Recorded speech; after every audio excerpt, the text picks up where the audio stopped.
What's going on, guys? It's Greg here, aka NYPrepper. It is Monday, October 28th, 2024, and I have an emergency alert to share with you guys. Right now it is 14:11 Eastern Time here in the United States, and I wanted to update you on the situation in the Middle East and in Europe and Asia. Also here in the United States, we have some breaking news. So what you're looking at here is some video footage coming out of Oregon and Portland. Somebody set fire to a mail-in ballot drop box, as you can see here. Absolutely crazy. So be on high alert this coming election day. I actually recommend that you guys vote in person and not to use mail-in ballots, because mail-in ballots are one of the ways that they cheat. So try to vote in person if you can. And the U.S. Capitol Police is actually holding a training exercise tonight at 7 p.m. Eastern Time. That's 1900 Eastern Time. And they're going to be working with federal partners. Apparently this is a routine training exercise on the grounds of the U.S. Capitol. Apparently, there's going to be low-flying helicopters and emergency vehicles. Okay, I don't believe this is a routine exercise. It looks like they're preparing for potentially another Capitol riot situation next week. We also have to be on very high alert for false flags next week as well. We heard Lindsey Graham say last week that there was a potential for some type of terrorist attacks on election day from Islamic terrorists. Okay, so be on high alert, be vigilant, and vote in person if you can. And Israel expects that Iran will launch an attack on Israel following the strike this weekend, according to security sources who said this to the Jerusalem Post. And Israeli Channel 14 is reporting that in the event of another strike on Iran, government centers and senior IRGC commanders will be among the targets. So if Israel decides to strike Iran again, they're going to go for government centers and senior IRGC commanders. That is huge. And the amount of information Israel gathered during the Saturday strike alone is equivalent to months of intelligence work, according to Israel's Channel 14 report, citing a senior Israeli security official. Years of preparation and training cannot compare to a few hours of actual attack. The report also discussed possible options for another potential Israeli attack on Iran, saying the targets could include reconnaissance and defense systems, facilities for the production and storage of aerial equipment, government centers, and even the elimination of IRGC commanders. Okay, so that would be the next strike if Iran strikes back, which Israel is saying that they will. Now, one thing that I'm concerned about is it's very possible that Iran may actually forego another strike on Israel, and instead they may supercharge their nuclear program and try to develop a whole bunch of nuclear warheads in the next 6 months, and then come out publicly and say that they have, let's say, 50 warheads and they're functioning and they've been tested, and basically declare themselves a nuclear state and revise their nuclear doctrine. That could be a possibility, rather than striking Israel again and going back and forth with Israel, because Iran cannot go the long game with Israel in terms of conventional strikes. Israel will eventually grind down Iran, okay, because Iran has already used several hundred of their missiles on Israel, and they didn't really do much damage to Israel. Meanwhile, Israel launches one strike and they take out a whole bunch of air defense systems, a whole bunch of missile and drone production facilities, including solid fuel mixing sites, okay, for the ballistic missiles.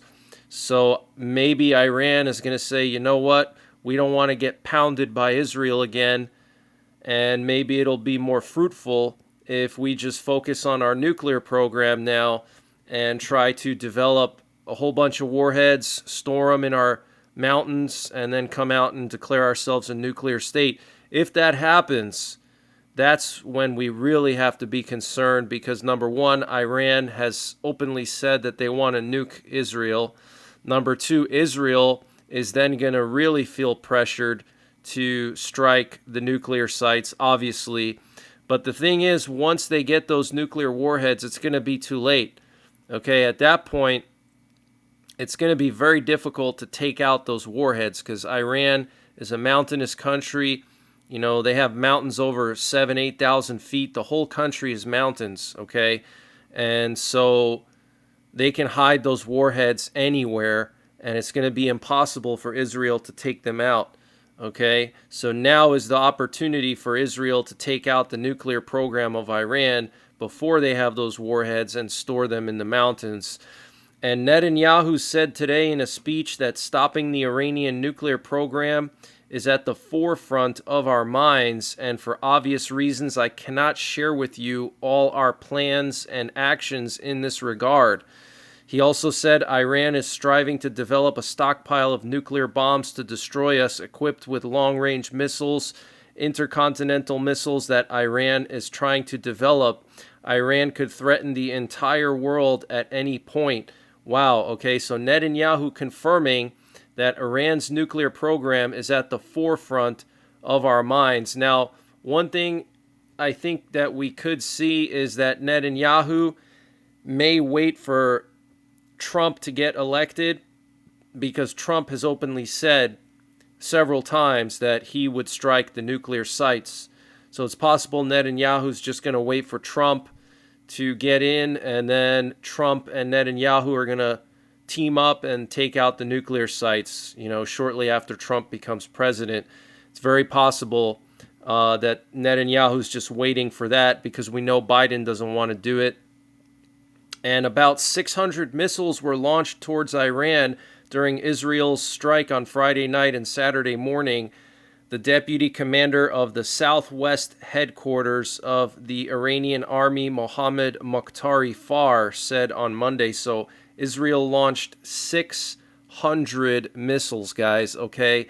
And Israeli F-35s flew into the capital of Iran. They flew into the airspace of Tehran, okay, which is very impressive, because they have a lot of S-300s and even S-400s set up all over Iran, especially around Tehran.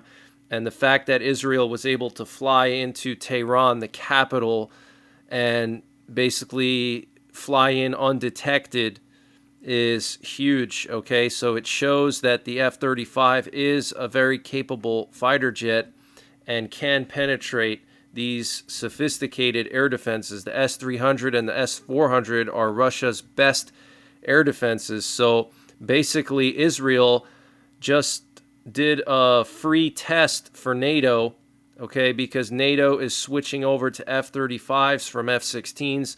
Most NATO countries are slowly switching over. Like, for example, Poland just purchased 35 F-35s.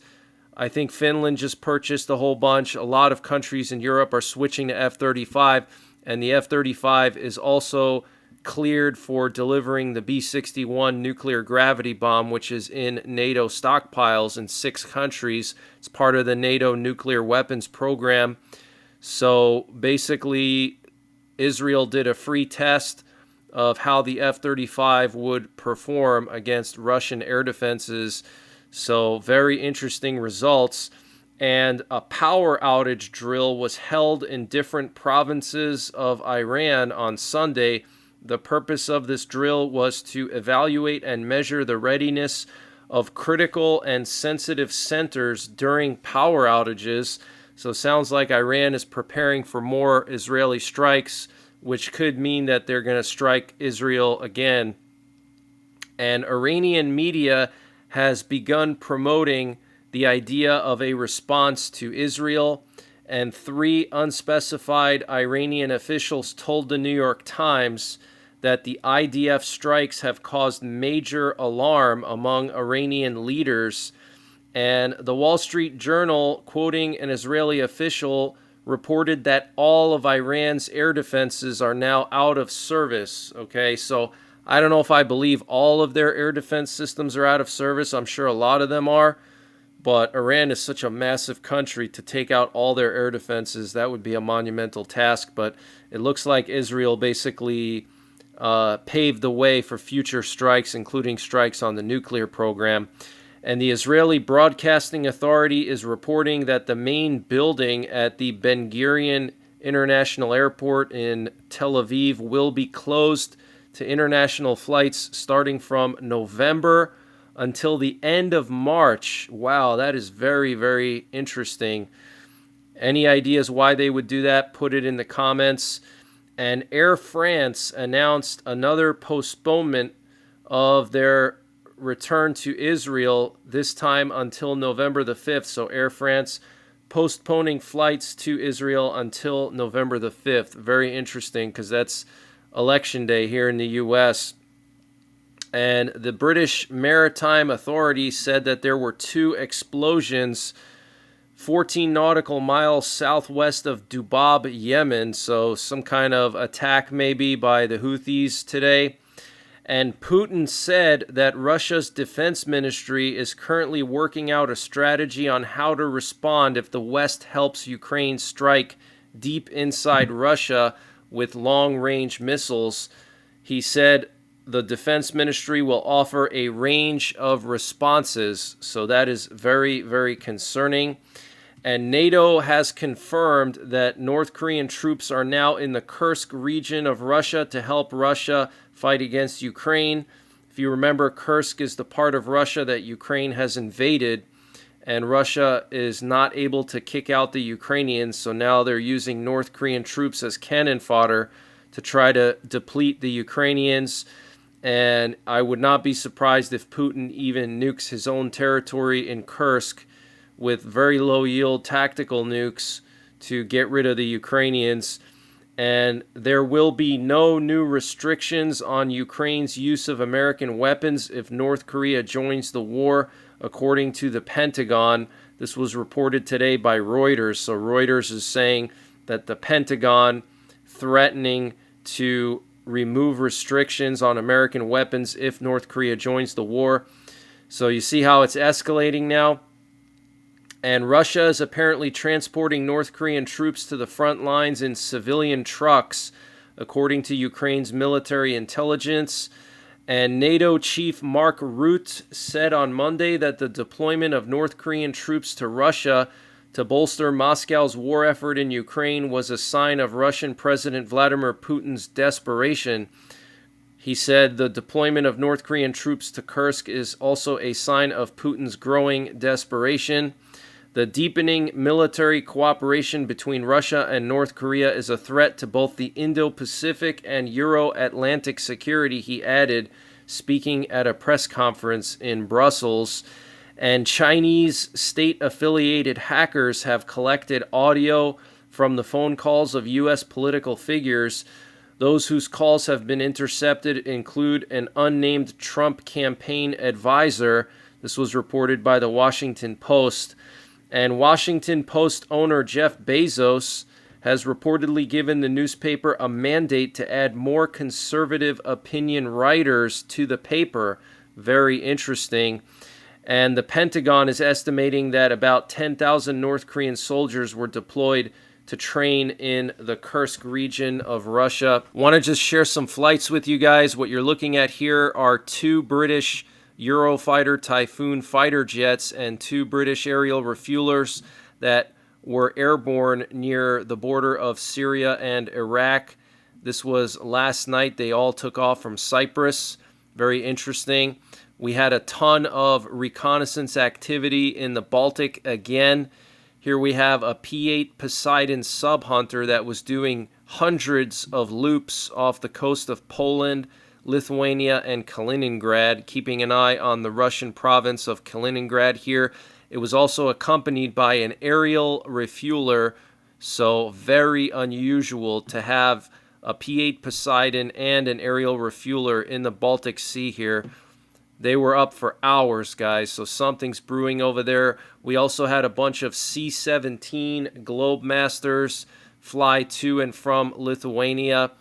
And we also had this German Navy reconnaissance plane patrolling the Danish Straits. There's been a lot of strange occurrences here with Russian subs going through the Danish Straits and causing problems.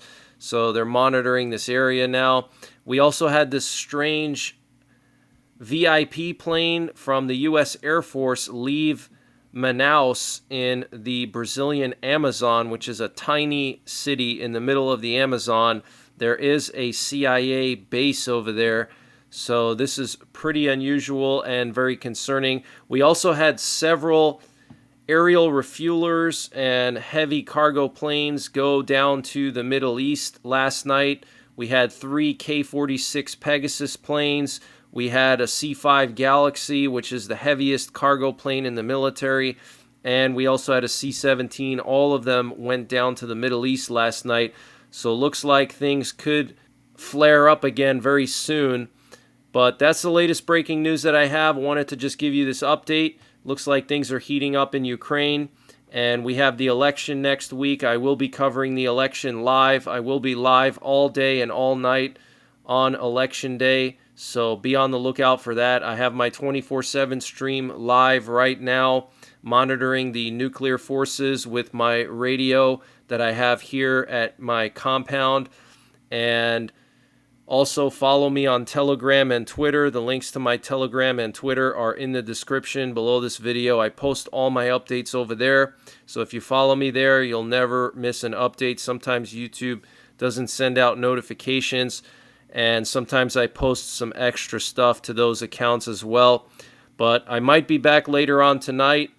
So until the next time, take care, God bless, and don't forget the 3 Ps: prepare, practice, and persevere.